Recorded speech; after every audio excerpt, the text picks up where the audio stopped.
women at Collective Shout really thought that they were going to be able to get a hobby enjoyed by billions of people censored overnight without facing any backlash, and that definitely hasn't been the case. Every single time they post on social media, they're criticized. Every single stance they have is scrutinized, and now they have gone into this interview talking about how Steam's defenders are abusers in real life.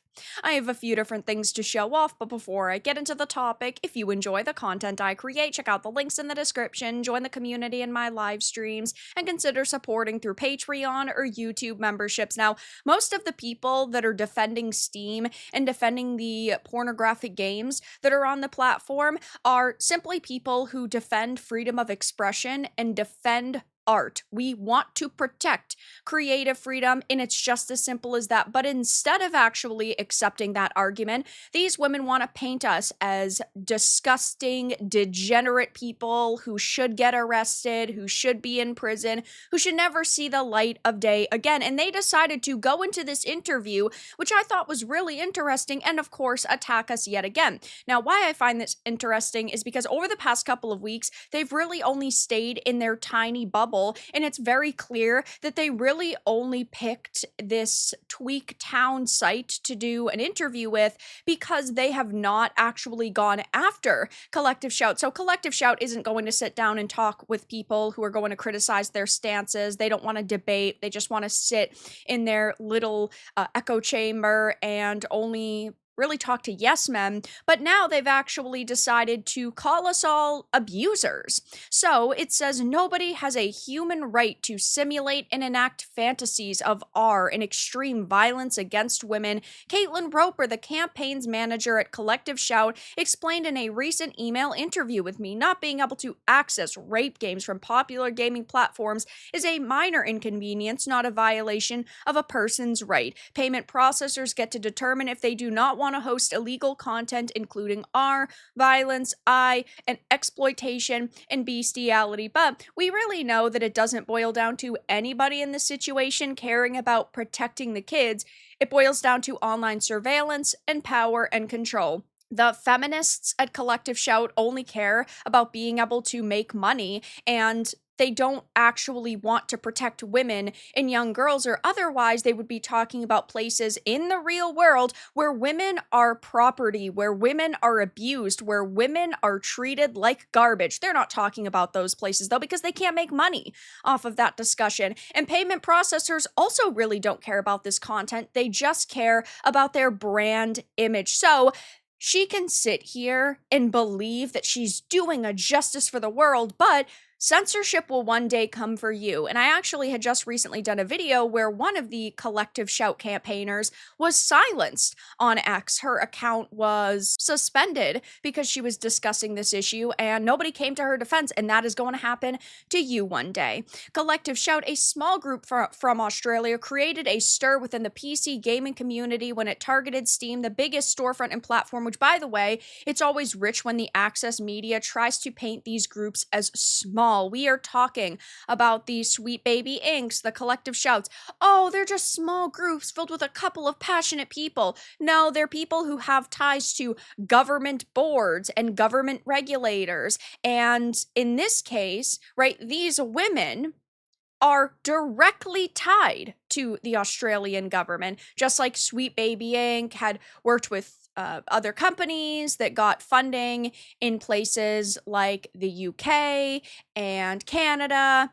The list goes on and on. Valve was forced to comply with the demands of the payment providers and changed Steam's policy to reflect the new changes. It is wild to me that these people all believe that they are doing a justice for the world, that they are suppressing people's artistic freedoms, and like that is a good thing. I understand that in Australia, a lot of content gets banned and a lot of content is deemed illegal, but it's not that way across the world. And if you don't like something, newsflash, you don't have to buy it or look at it. And if something is legal, it should be available for purchase. Somebody should be able to create a game game that they want, even if it has themes that make you feel uncomfortable, because it's not just going to stop at the pornography games. I personally don't particularly care about pornography games because I don't buy them, but what I do care about is what this could lead to. It could lead to the Resident Evils and the Silent Hills and the Call of Duties and the Grand Theft Autos all being wiped from the face of this freaking planet. It could mean the developers can't make that type of content anymore because it's adult themes.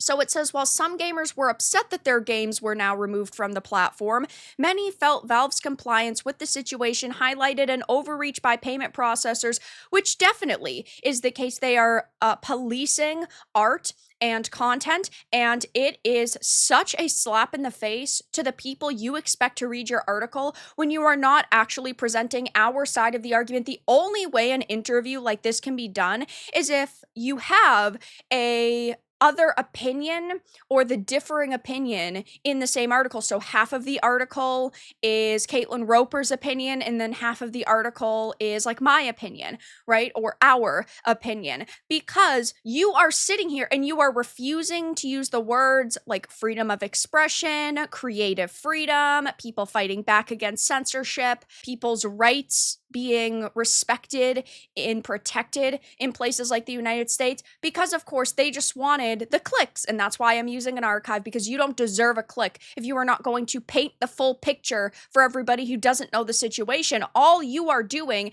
is you are saying, oh my gosh, there's all these games with this disgusting, degenerate content being removed. That shouldn't be seen as a bad thing, but they're not, of course, giving the whole argument, because then people would actually see through their lies and their BS. Now, I myself as a woman have no problem with content like this. There is no consistent scientific evidence to back up the claim that violence in video games causes violence in the real world. It's not consistent. There might be a rogue study here or there, but it's not enough for me as a woman to say, yeah, this is creating a big problem. Therefore, I don't have an issue with this type of content. But these people don't, think based off of the evidence. They don't form an opinion based on evidence.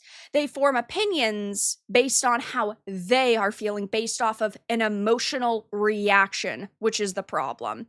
They talk about how what benefits for women have been achieved since the banning of these video games? None. No woman has truly benefited from this. Well, I guess technically, except for the women at Collective Shout whose pockets are being lined.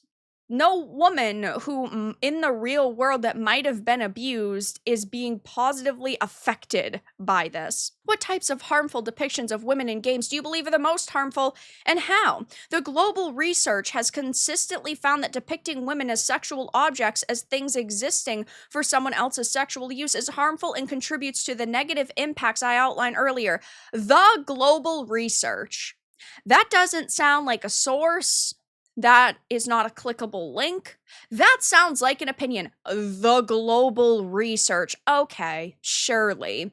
They glorified men's sexual violence against women. When are you going to sit here and complain that men in video games are also sexualized? I really want to know how much men are being harmed by these very questionable depictions of their abs and their muscles in video games. Oh, it's okay when women objectify men, but it's not okay when men look at pretty women. We can't have that. Some have written to us privately to express their deep gratitude, and I hope these women feel more supported and emboldened today.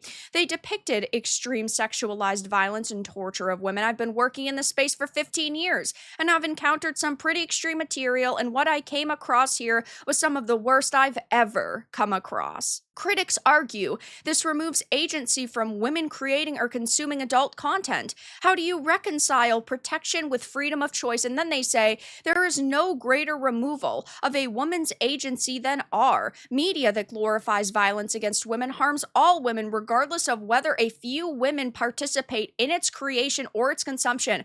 The problem with this argument is that from what we've heard, about 46% of gamers are female, and we're talking about 3.5 billion gamers across the world. So you are really going to sit here and say that billions and billions of gamers' opinions don't matter? That's your argument that, oh, there's a couple of women who might participate in consuming this content, but most of them don't. You don't have any evidence to back that up. You do not have any facts that you are bringing to the table. You might feel like women aren't consuming this content. You might feel like this is protecting women, but there's no proof of that. And again, they're talking about how critics argue that this removes agency. And what would you say to those who have described this campaign and its impact to censorship? They don't actually outline why this is censorship and where it's getting censored and how this could be a slippery slope to more censorship in the video game industry. They're not actually painting the full picture here. Nobody has a human right to simulate and enact fantasies of R and extreme violence against women. Not being able to access these games from popular gaming platforms is a minor inconvenience, not a violation of a person's rights. Yes, it is. In the United States, the right to look at and create art is protected under the First Amendment of the U.S. Constitution, which guarantees freedom of expression. This protection extends to virtually all forms of artistic creation, including painting, drawing, composing, and other creative works, as the Supreme Court has interpreted the First Amendment to safeguard the human creative impulse. The right to create art is considered a fundamental aspect of self-expression, and the law ensures that individuals have the freedom to produce and distribute diverse cultural expressions without governmental censorship or interference. And while, yes, this was primarily because of government censorship, we are talking about censorship being done at the hands of payment processors, and ultimately it comes down to debanking. And of course, we know that there was recently an executive order passed that discussed debanking, and it is a very complex discussion, but we do have the guarantee of freedom of expression. These people don't like that, though. So instead of actually talking about that and how people's protections are being hampered by these few individuals, they are completely ignoring that. Tweaktown also asks, what would you say to the thousands of developers who worked on these games that are currently legal and have suffered financial damages due to their game now being removed from the platform? And they said, I would say if Steam and itch.io had been moderating their platform as they should have, there would have been no need to temporarily delist games to ensure they were not in violation of their policies. Our objection has always been clearly stated, RI and abuse material, which are already illegal and already captured in payment processors' policies. We are not responsible for or privy to the platform's processes, and we stand by our call to payment processors to not process payments on platforms knowingly hosting and profiting from these games. So it is a very long interview. I read the parts that I felt most strongly about. I will probably be talking about this again in the future, but this interview is complete and utter BS. It is them, of course, going on to play the victim yet again. They are calling us abusers in real life, and they are sitting here and doubling, tripling, and really quadrupling down on their censorship stance. It is ridiculous that these women are allowed to go into an interview and not actually provide facts or evidence or research, and they are allowed to spew all of the lies and the propaganda that they want without being questioned. So it will definitely be interesting to see if Tweaktown actually takes it upon themselves to reach out to somebody on the other side of the argument and actually host a fair discussion and actually let their viewers and their readers hear about the other side of the argument. But for some reason, guys, I just highly doubt that's going to happen. But that's all that I really had to discuss in this video. Let everyone know your thoughts in the comments below. If you found this important and informative, make sure to give it a like, and if you didn't, give it a dislike. I appreciate your support either way, but I'll talk to you all again in the next video really soon.